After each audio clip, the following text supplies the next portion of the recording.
Kyle here from All Media Reviews. Gonna do another A to Z, and I'll probably not be making any till next week sometime, barring some unforeseen circumstances. My mother-in-law is coming.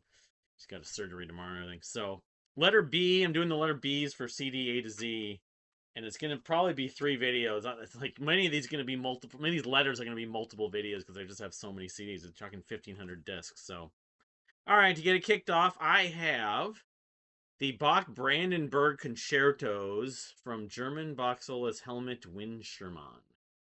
I don't know if I've heard this version though. I have the CD. I bought this. I think I bought it at like Barnes and Noble like 15 years ago. Probably the Mall of America one too. But the Brandenburg Concertos is one of the coolest sort of classical compositions pieces of like the point counterpoint with chamber music if it's in the right arrangement. But yeah, the Brandenburg. Um, what it was is that Bach, I think, was, I thought I read, I mean, in the context, my cousin would be able to verify this again, that he had been in prison or something like that, and he wrote them while he was in at the Brandenburg, you know, whatever it was. He was incarcerated. It was a Brandenburg uh prison of some kind, and probably in Germany. I'm not sure, but anyway. So yeah, I mean, if you like classical music, like chamber music, Bach is one of the obviously the big names, and Brandenburg has always been one of my favorites. We played this on the KFA radio years ago, and it's like it's just it's very sublime, and just the arrangement and the sort of contrast of the different string parts, violin and cello and everything like that. So um, all right. So I have another Bach piece. I should have included that. So it's my only other box tee, which I never opened this. And I don't remember where I got this. Again, I may have gotten this. Oh, this is my cousin. I forgot about that. So it's my cousin Mark and his wife Tommy, and then their musician, their group, their ensemble mate Tullio Rondon. Um, JS Bach sonatas for viola, da gamba, and harpsichord. This came out 2019. So again, classical music is something that I've always wanted to get more into. I'm very picky on it, but when it's good, it's really good. It just, I used to listen to the classical radio station sometimes, and I would, half the time I'd be bored. But, with harpsichord, with piano arrangements, I'm not a fan of opera, so I generally like my classical music or whatever you want to call it now, back then, without vocals. But anyway, so my two box CDs. Just put them down here. All right, so and I didn't even like go over the. I didn't even go the versions. They do Sonata, French Suite, in number 5 in G major. Sonata 2 in D, number 2 in D major. Trio Sonata, and Sonata number 3. I mean, they have a group called Flying Forms, but I don't think this is Flying Forms technically. My cousin Mark Levine and his wife Tommy Morris, but you know, show it again. Anyway, I probably owe it to him to open that sucker up and listen to it. He actually had a CD that came out in the last few weeks. It was on Spotify a couple of months ago, but I don't have a copy yet. I figure around the holidays I'll be able to get a copy from him. So I have, I think it's only one. Yeah, it's only one that I can tell. One here for now.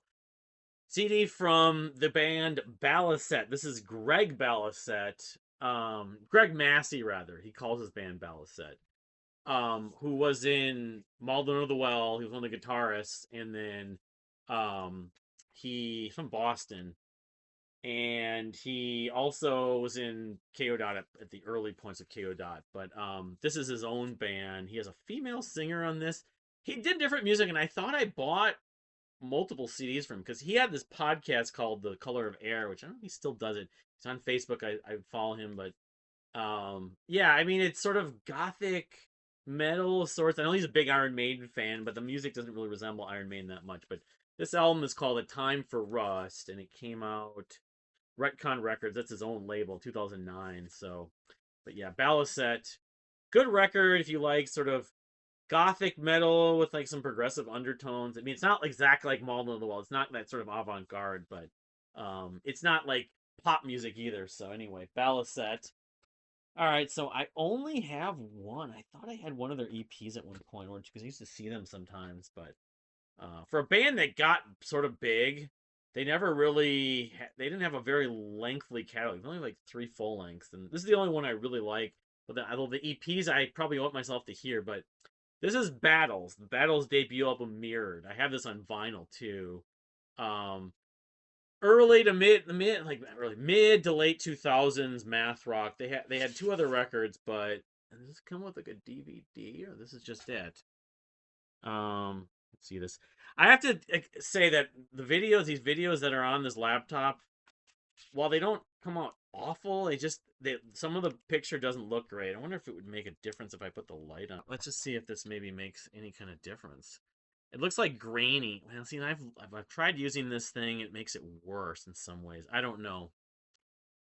I don't know. It's all work in progress until I can get this sucker replaced because it doesn't really seem to work. Could be weeks, could be months. But anyway, getting back to Battles. Yeah, this is Tonto, Atlas, very kind of quirky, odd math rock with vocals that are very kind of like they're experimental. I mean, there are some lyrics, I think, but I know that some of the members of Battles had been in other bands, so it's sort of like a not a super group, but I saw them live the same night I saw Death Clock, and then annual sound check with White Williams. The guy from White was in White Williams. I believe that's the drummer. That's what's his name that Brian Jacobs worked with. That's kind of I connect to Battles. But the one time I saw them at the Fine Line, I liked them, but I think I wasn't as impressed. But yeah, this comes with this like sort of poster, small poster, as some of these CD booklets do. But and I have the vinyl. They're kind of a musician's band. I mean, they're prog of a sort, but then they're when math rock. I mean, when by no stretch the first math rock band, but I think to me, I think of math rock. They're always the first band that comes to mind. But some of their stuff sounds a little bit like Yes, like 80s Yes, or but yeah, Battles Mirrored is a really good debut, interesting debut album. Although I felt like the hipsters kind of wanted it to be their own. It's like, oh, listen to this weird stuff we're listening to. This sounds like 80s Crimson, But anyway, Battles Mirrored. So, all right, I have a bunch of these. Yeah, there's like 4 or 5. The Beach Boys. I showed some of these in some of the videos. So I have a copy of Smiley Smile on CD. I bought this back in 2008, which is vastly inferior to the Smile Sessions, of course, or even Brian Wilson's Smile, but it does have, some of the standards and some of the early takes, but this version um originally came out, I want to say it was 67, but when Smile was supposed to come out and didn't, the label's like, well, we have some finished music, we're just going to release it, even though Brian was not really happy with it, from my memory. So it's actually Smiley Smile / Wild Honey, which that's what this actually is, a combination. I didn't realize that for the longest time I bought this. This is actually a 2-disc, a double album release, Wild Honey. So anyway, because I haven't gone back to listen to that probably since I got it in 2008. So then I have, let's see here, 30 years of the Beach Boys, one of their many, many dozens of compilations. This sucker, which came out in 1991, so it was the early days, relatively early days of CDs. I don't remember why I bought this. I mean, it has some of the early hits, California Girls, Barbara Ann, but it has some of the Pet Sound stuff, and I don't even have Pet Sounds, but I have this, which is kind of sacrilege. Wouldn't it be nice? God only knows. And it's got some of the stuff from Smile. I don't think it has. Yeah, it does have Good Vibration, the 45 version. So it has a few kind of not as commonly found tracks from the Beach Boys on your standard Beach Boys collection. So then I have a CD copy of the single, I guess it'd be a single, not an EP, of Good Vibrations, which includes live concert rehearsal in 67, an instrumental version, and alternate takes, and then Let's Go Away for a While, the original B-side of, I haven't opened it, still in the shrink wrap. Then the last one I have this is the album that came out 77. Again, I don't Brian's involvement with this, but Love You, which I would see this periodically at cheapo, and it's like $4.75. I don't know if I bought this. I bought it in 2010, so I eventually just decided to buy it. My friend recommended it. It's got a track called Johnny Carson. Anyway, I think I listened to it maybe twice, and I was kind of underwhelmed. But the post Pet Sounds Beach Boys, I someday need to go back, and I mean I love Surf's Up, the song, but anyway. So that's my Beach Boys compact disc collection. All right, so I have one CD from this band, a band that a lot of people love. I know they're supposed to be on Progressive Nation in 2009. They didn't. They switched them out with, was it a band that Portnoy was obsessed with? Anyway, this is Beardfish. I'll come to me later. The band that sounds totally like Deep Purple. Big Elf. I think Big Elf might have replaced them, but they were supposed to be on Progressive Nation in 2009. Then they broke up at some point and then got back together. A friend of mine locally loves this band Beardfish, but this is not something in traffic and not sleeping in traffic. It's called Destined Solitaire. Yeah. And I paid $1, and this is a promo. So, I never got into them. I didn't, again, there were another of these modern prog bands that just bored me and sounded very plasticky and derivative, even though they had like the Zappa element. But I figured for $1 back in 2009, what do I have to lose to buy it other than I'm taking up space? But anyway, Beardfish, the Swedish band, Destined Solitaire. Oh, I missed one Beach Boys. I figured I had at least one other Beach Boys. So, oops. So I do have, that's why God Made the Radio, which I think I got this from my wife because this came out around the time she was still at Barnes & Noble working the music manager, and they gave her promos. Yeah, because I think it was like 2011 or 2012, maybe. Yeah, it was 2012. So one of the last standard Beach Boys albums, actually. But the title track is okay, I remember. So I have one other Beach Boys CD. So I have like 5 Beach Boys CDs, even though I really only have, I have. I'll be getting when I get into Brian Wilson. That will be a better thing to show, actually. But I mean, among all my Beach Boys, it's like Smiley Smile and maybe Good Vibrations are the ones I like the most. Anyway, yeah, all right. So here is my limited Beatles CD collection. I bought these are the second run of remasters, the ones that had some of the little documentaries on them. I have Abbey Road. This was like I think it was 2009 when I got these. Abbey Road. I found these used. I wasn't gonna spend an arm and leg like some people. But everyone, the mother, has a version of all these albums that I don't know, like Superior. I think the documentaries are the little documentary bits were the best parts about these. But and I hope I didn't just damage this. Yeah, and like when I go through, yeah, this sucker is like stuck in here. That's no bueno. There, okay. The Apple records. Oops. Um, yeah, Abbey Road mini documentary. Abbey Road being my number one Beatles album, but kind of splitting hairs with Sgt. Pepper's. But so yeah, and I've got, of course, Rubber Soul. Same deal. Again, people have seen these, so I hope they're not all jammed. They are kind of all jammed in here, but and this one, I don't know if it has a documentary, but Parlophone.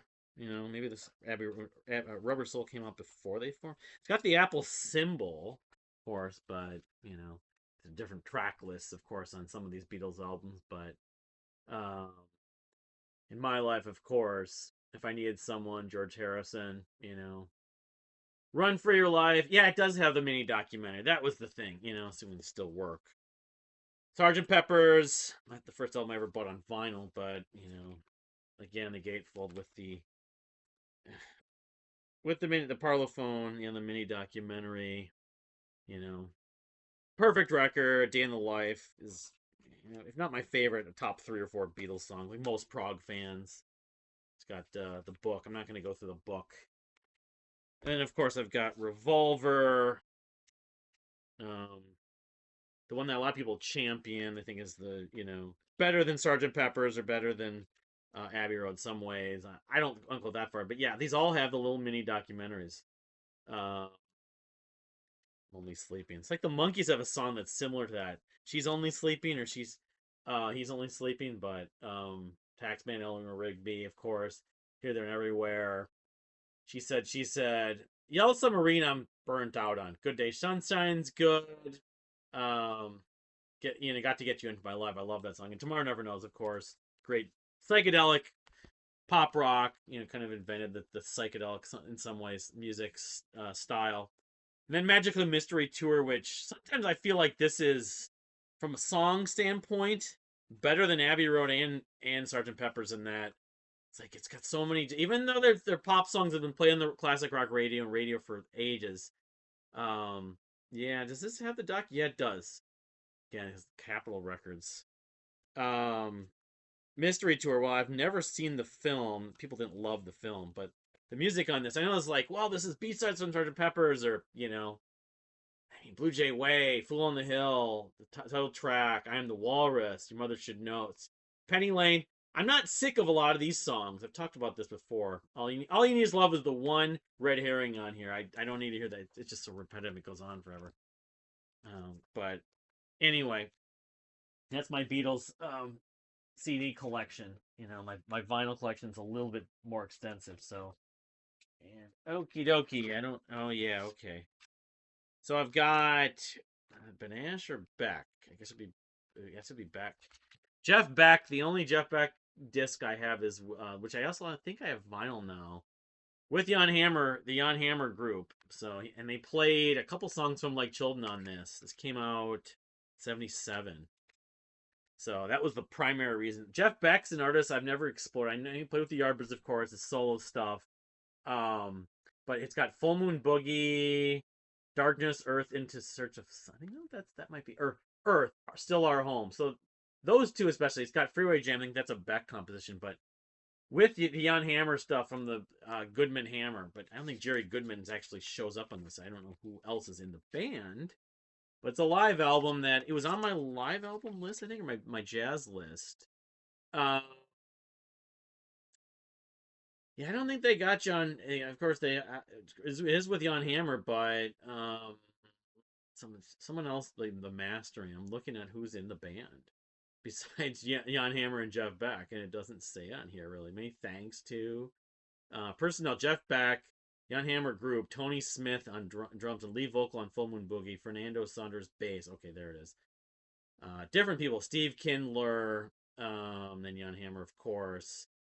But anyway, it features a couple of tracks from that record I love so much. So anyway, Jeff Beck, Jan Hammer, and Jeff Beck, the Jeff Beck with Jan Hammer group live from 1977. So then I've got two copies. They're in effect just like CDR Burns. No, it's with artwork though, of Josh Banash of Kiss Kiss and Vuvuzela, and now I forget the name of the new psychedelic project he's doing. He's doing soundtrack work right now, but it's his album The Dismal, The Beautiful from 20. He's put out two or three solo albums and then like another two maybe EPs since the end of Vuvuzela. And yeah, I want to say this album came out about 2012, but 2013 maybe. Well, actually, Vuvuzela was 2012, so it might have been a year after that, or 2014. It was a while ago, but it's good. I still think he's best when he collaborates, um, but yeah, the new I can't even remember the name of it. But I got two copies with the artwork of it from Josh Banash. Yeah, I mean, sick of the wit of the rack, the border, a million spines, the worst. It's on his Bandcamp page, of course, but he's making his money like a lot of musicians, like Matt Heffy, by doing soundtrack work now. All right, so this is one that's pretty extensive because this is the primary format from a band that I have a boatload and I love. So, um, yeah, and I have many copies. I would buy them regularly when I see them in stores. Bend Sinister, it's a Canadian band. Progressive power pop, art rock. Jeff Buckley meets the Mars Volta meets Rush meets Hall and Oates meets. So I have one copy of Foolish Games, which I got on vinyl originally. I think I just got this. They sent this to me when I bought the new vinyl record, but in 2018, features Shannon and many other tracks. Okay, so I have two copies of the EP that came out before that, The Other Way, which has the song Walk the Other Way. My wife compared to Foster the People, but that's interesting. I forgot about that because this was in my car. So I have two copies of this. I'm missing one of the discs has been replaced. The Leo disc is in there, but here is the one CD copy I have. But I gotta find that other one. So it's good to know. It's what happens when you go over this stuff. So then I have two copies. One I got at Half Price Books, or no, it's down in the Valley actually for $1. Animals from 2014 features that the best of you epic and through the week, and it will never end. Better thing to do. Thunder and Lightning's Teacher, very kind of hard rock, like a Deep Purple Hammond B3 featured part. Dan Moxon plays. So 2014's Animals was my album of the year early on. That was the first video I ever did on this channel. So we've got 2 copies of the Small Fame full-length album from 2012.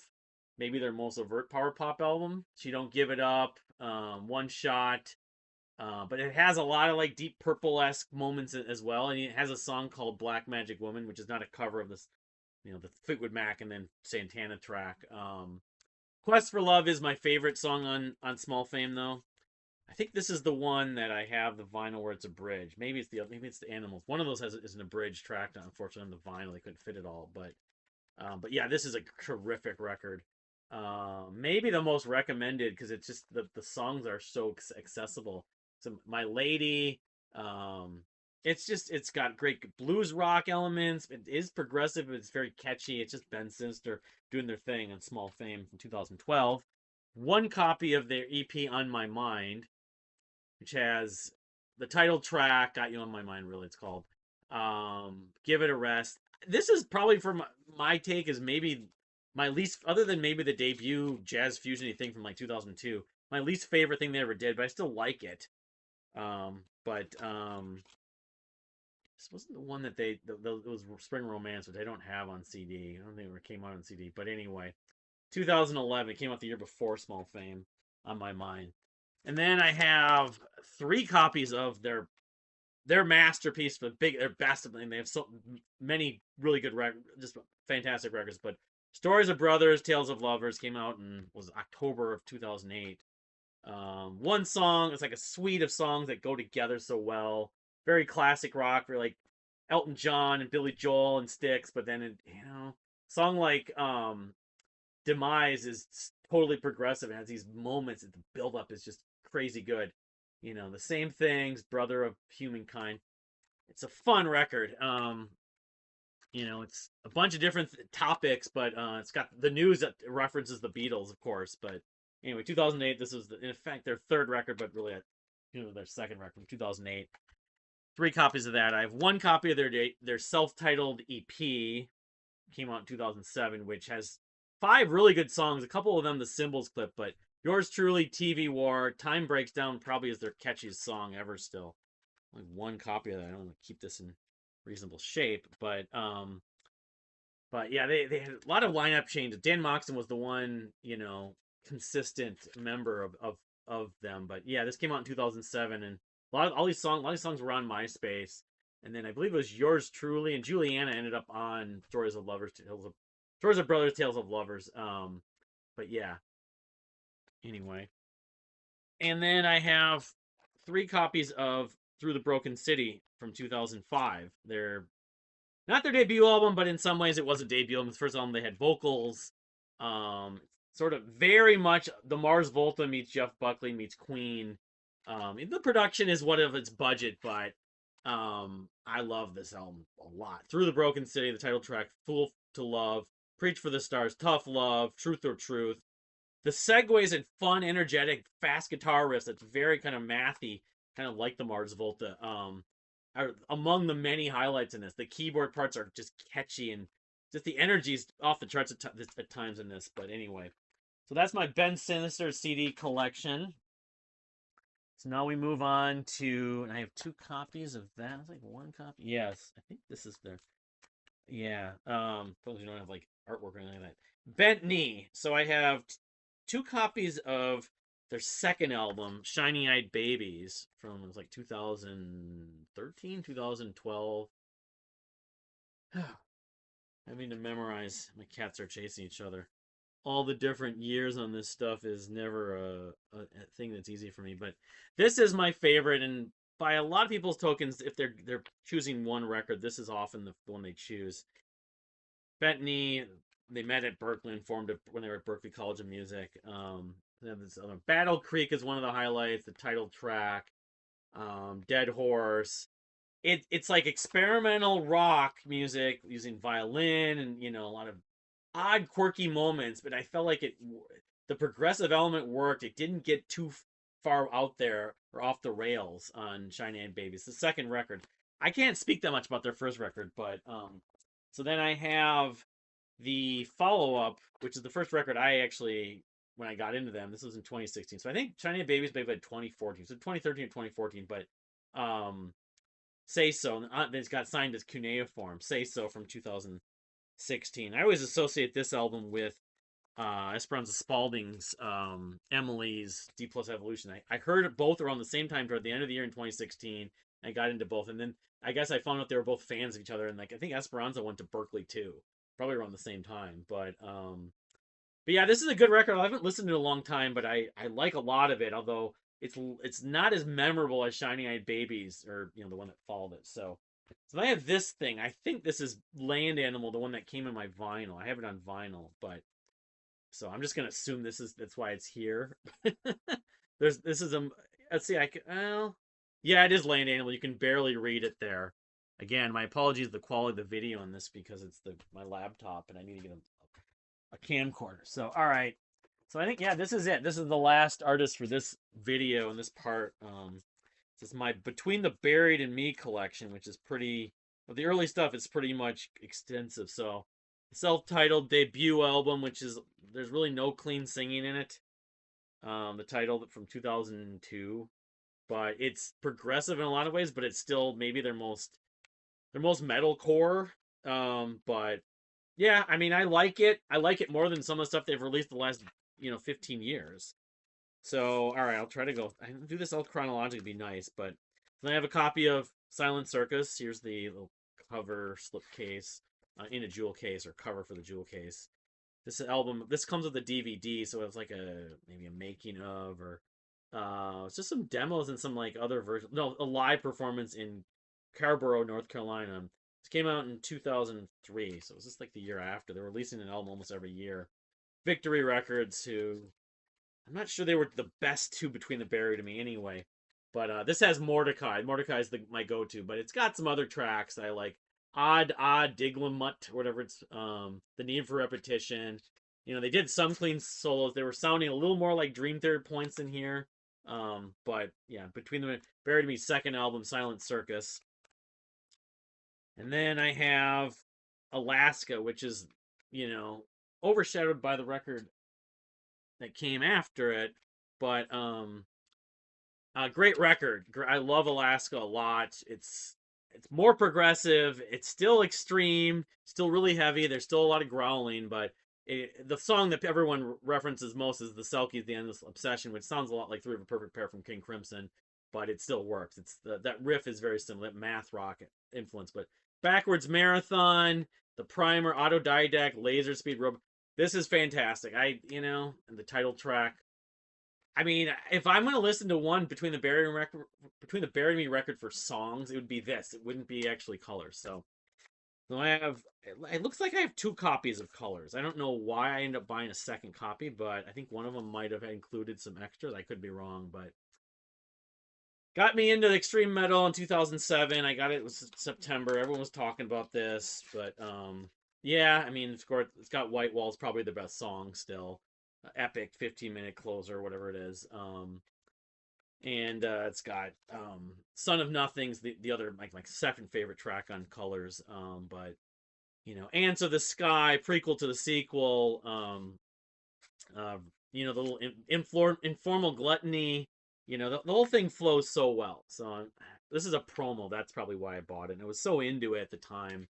So yeah, Colors, the Between the Buried and Me's masterpiece I have two copies of. So then I do have a copy of, I didn't show this, the Anatomy of Covers disc, which I think I listened to it once. I mean, it's okay. They're different covers. I remember they do some Pink Floyd and what else did they do? They do Blackened from Metallica, Bicycle Race by Queen, Us and Them from Pink Floyd, uh, Cemetery Gates. Is that also Metallica? It might be. Um, yeah, I don't know. I think it was like to fulfill a contract or something like that. I forget. Because then they were with a different label maybe when they went on to I can't remember. It might have been a contract. So the bands do covers albums often when they need to fulfill a contract. Anyway, that was like 2006. It was like between Alaska. I think it was between maybe it was before Alaska. 2006. It was after Alaska. and before Colors. So then I have a copy of The Great Misdirect, which I could need to go back to it, just like some like Mars Volta's Ambitexture, which I just felt like this was kind of long-winded, and it was kind of the beginning of the end. They started just kind of repeating themselves and just going on, but I don't know why I have a disc open-faced on here. Or no, it's not open-faced. This is just a it's around, maybe it's a DVD without any artwork. It's interesting the way this looks, but yeah, because they're coming off of Colors, it's like I love this band. I'm gonna definitely pre-order and get whatever they do. And I feel like they were like retreading water, right way to put it exactly. But I know people love this, and this is now 14 years old. It'll be or 15 years old this year. So I don't know. Great Misdirect. I would probably listen to this over some of the records they put out since, I guess I could say, but part of it with Between the Bear and Me has just got to be kind of long-winded. I felt like Swim to the Moon was like I felt like I was hearing stuff from Alaska on that. Obs- ob- obbuth- ob- Obfuscation. I can never pronounce that word. Fossil Genera. People love this record. I don't know. People think this is the last good record they did or the one after it. So then I've got Parallax, Hyperslate, Dialogue, the first Parallax one EP, which I thought was a rebound, but it was just an EP. It's 30 minutes from 2011, and it's like 30 minutes long. And I kind of felt like, all right, maybe maybe the previous record was just a blip on the radar. Yeah, I was on Metal Blade at this point. It was just a bump in the road, the Great Misdirect, but not necessarily. I know that David Bottrill worked with them on the Parallax 2, which is fine. I mean, I like moments of that, but I felt like even that was long-winded, and then the stuff that's come out since. So I kind of my passion, my fandom for Between the Bear and Me kind of dropped, and then some of the stuff that we've heard recently about Dusty. I've known where I've had to go, so but that's the first part of the letter B for my CD collection. But thank you for watching, and we'll see you next time.